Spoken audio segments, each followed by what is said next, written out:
আসসালামু আলাইকুম বন্ধুরা, আশা করছি আপনারা সবাই ভালো আছেন, সুস্থ আছেন, ঘরকোনা চ্যানেলের সাথেই আছেন। তো বন্ধুরা, এই রমজান মাস জুড়েই কিন্তু সবার বাড়িতেই কম বেশি ভাজাভাজির আইটেম থাকবেই। আর এই ভাজাভাজি বিশেষ করে চপ, পেঁয়াজু, বেগুনি এগুলো তো থাকবেই। আর এগুলো তৈরি করতে মূলত আমরা ইউজ করি বেসন। আর এই বেসনটা আমরা বাজার থেকে কিনে ইউজ করি, কিন্তু আজকে আমি দেখিয়ে দেব ঘরোয়া উপায়ে কিভাবে খুব সহজে বেসন তৈরি করে নিতে পারবেন। আর ঘরোয়া উপায়ে বেসন তৈরি করে নিয়ে ভাজাভাজির আইটেমগুলো করলে বেশি খেতে মজা লাগবে, বেশি ফুলকো হবে, বেশি ক্রিস্পি হবে।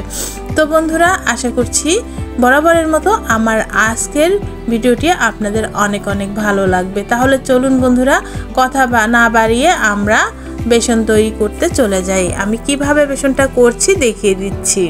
প্রথমেই বড় সাইজের একটা প্লেট নিয়ে নিয়েছি। আর প্লেটে আমি হাফ কেজি পরিমাণ নিয়ে নিয়েছি মসুর ডাল। আর ডাল থেকে কিন্তু ভালোভাবে সব ময়লা টয়লা পরিষ্কার করে নিতে হবে, বিভিন্ন ধরনের দানা আর কি। তো এইগুলো দেবার পরে এখন আমি দিয়ে নিচ্ছি হাফ কেজি পরিমাণ খেসারির ডাল। তো দেয়া হয়ে গেলে এখন দিয়ে নিয়েছি হাফ কেজি পরিমাণ বুটের ডাল। এই 3 রকমের ডাল আমি এখানে নিয়ে নিয়েছি। আর এগুলোকে ভালোভাবে পরিষ্কার করে আর কি বেছে নিয়েছি। আর হাফ কেজি পরিমাণ করে ডাল দিয়েছি। এখানে আমি 250 গ্রাম পরিমাণ নিয়ে নিয়েছি আতপ চাল। আর যে পরিমাণ ডাল নিতে হবে তার অর্ধেক পরিমাণ চাল নিলে আর কি টেস্টটা ভালো আসবে। খুব বেশি চালটা দিতে যাবেন না, এতে করে কিন্তু টেস্টটা অতটা আসবে না। তো এগুলোকে এখন আমি নিয়ে নিচ্ছি একটা সুতি কাপড়ের উপরে আর কি, একটা প্লেটের উপর সুতি কাপড় বিছিয়ে নিয়ে তার উপরে 2 মুষ্টি পরিমাণ আমি ডাল দিয়ে খুব ভালোভাবে মুছে মুছে পরিষ্কার করছি। আর ডালের গায়ে যদি কিছু ময়লা কিংবা পাউডার জাতীয় থাকে আর কি, পাউডার জাতীয় ময়লা অথবা ধুলোবালি, এগুলো কিন্তু এই কাপড়ে কিন্তু টেনে নেবে। দেখতে পাচ্ছেন কাপড়ে কিন্তু অনেকটা ময়লা লেগে গেছে এক পাশে, আপনারা একটু খেয়াল করলেই বুঝতে পারবেন। তো এটা কিন্তু খুব ভালোভাবে ঘষে ঘষে নিতে হবে। এই যে দেখুন ময়লাগুলো। তো এইভাবে আমি সবগুলো ডাল কিন্তু ঘষে ঘষে পরিষ্কার করে নিয়েছি। যেহেতু আমি ডালটাকে ধুইনি, সেহেতু আমি খুব ভালোভাবে ঝেড়ে এবং মুছে পরিষ্কার করে নিয়েছি। আপনারা চাইলে ধুয়ে নেবেন, ধোয়াটা একটু সময় সাপেক্ষ, আমার হাতে অত সময় নেই।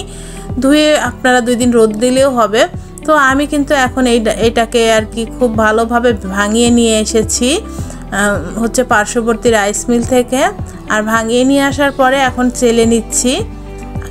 দেখতে পাচ্ছেন, আপনারা চাইলে কিন্তু এই পর্যায়ে এটা ব্লেন্ডারে ব্লেন্ড করে নিতে পারবেন। তবে অল্প অল্প করে আর কি ব্লেন্ড করে নেওয়াটা সময় সাপেক্ষ। আর সবার বাসায় হয়তো ব্লেন্ডার থাকেও না। তো একবার আর আমি বেশি পরিমাণে করে নিয়েছি, যার কারণে পার্শ্ববর্তী আর কি রাইস মিল থেকে ভাঙিয়ে নিয়ে এসেছি। আর এভাবে চেলে নিয়েছি। দেখুন অনেকগুলো কিন্তু ডালটা ভালোভাবে ভাঙা হয় নাই, সামান্য পরিমাণ আর কি, জাস্ট আমার 1.25 কেজির মধ্যে 100 গ্রামের মতো ডাল আর কি আস্ত বেরিয়েছে। আর দেখুন কতটা মিহি হয়ে গেছে চেলে নেবার পরে।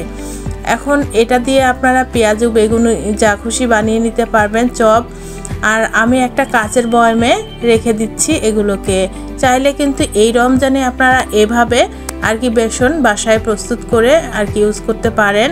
এটা কিন্তু খুব দ্রুতই করে নেওয়া যায়, একদিনের মধ্যেই আপনারা করে নিতে পারবেন।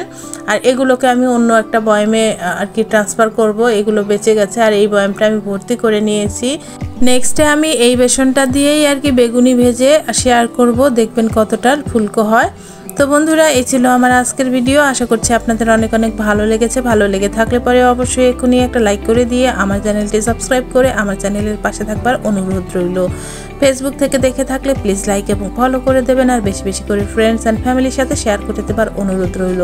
পরবর্তী ভিডিওর জন্য অপেক্ষায় থাকবেন। ভালো থাকবেন, সুস্থ থাকবেন, নিজের প্রতি যত্ন নেবেন। আর আমার জন্য বেশি বেশি করে দোয়া করবেন। আসসালামু আলাইকুম বন্ধুরা।